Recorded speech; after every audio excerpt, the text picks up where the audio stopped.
Welcome to The Explainer. Today we're diving into a really big idea, one that gets thrown around a lot and is, honestly, often misunderstood. We're talking about nihilism.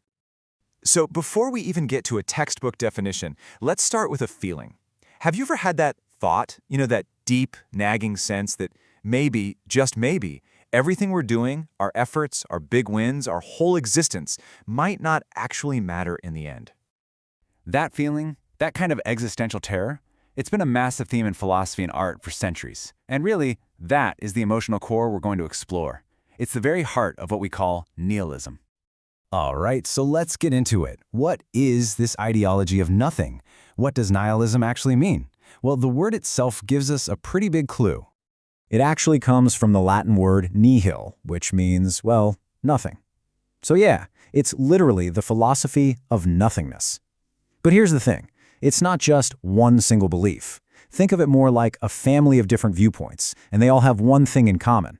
They're centered on this idea of rejecting something. So, if it's all about rejection, what exactly is being rejected? This is where it gets really interesting, because different types of nihilism take aim at different things.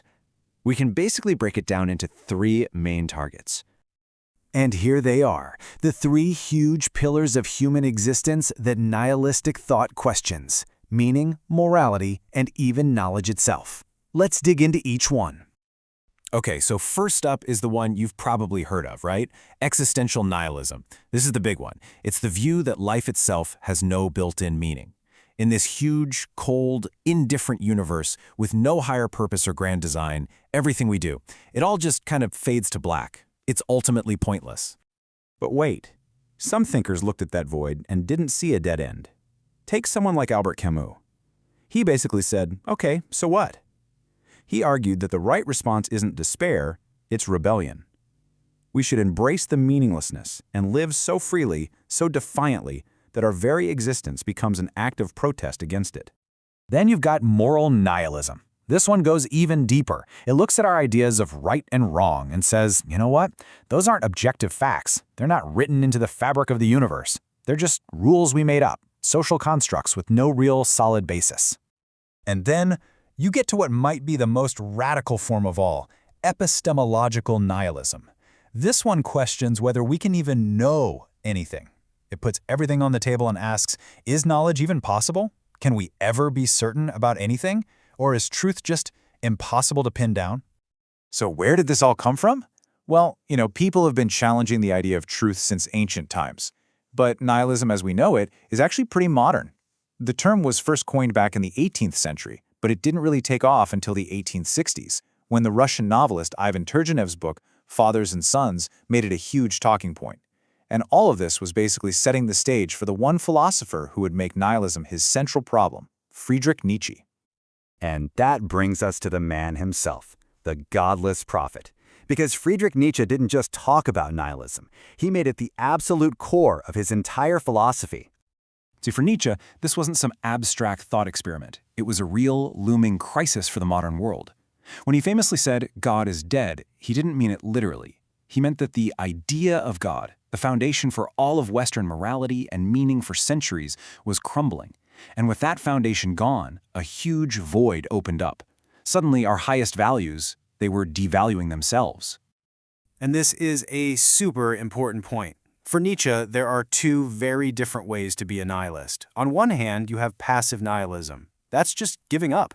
It's despair, resignation, a sign of weakness. But on the other hand, you have active nihilism. And for Nietzsche, this was a sign of strength.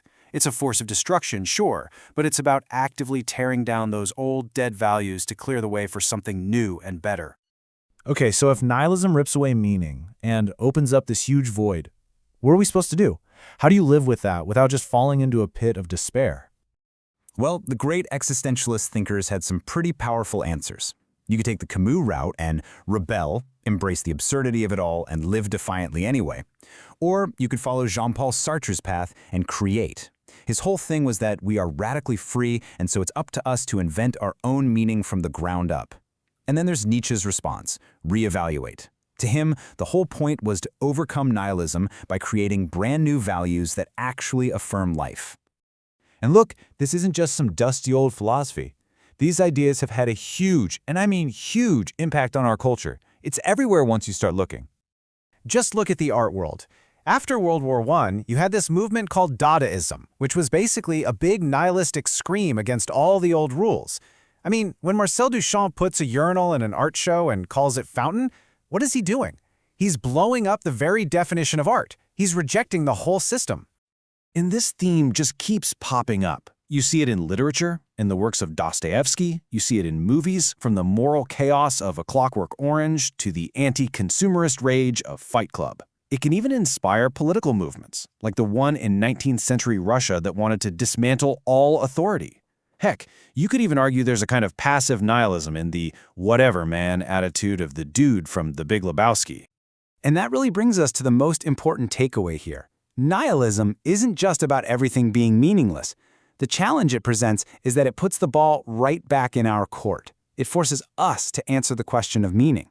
So when all the old certainties are gone, that void, well, it also becomes a space of incredible freedom. And it leaves you with one simple, maybe terrifying, but also incredibly liberating question. If the universe isn't going to give you any meaning, what meaning are you going to create for yourself?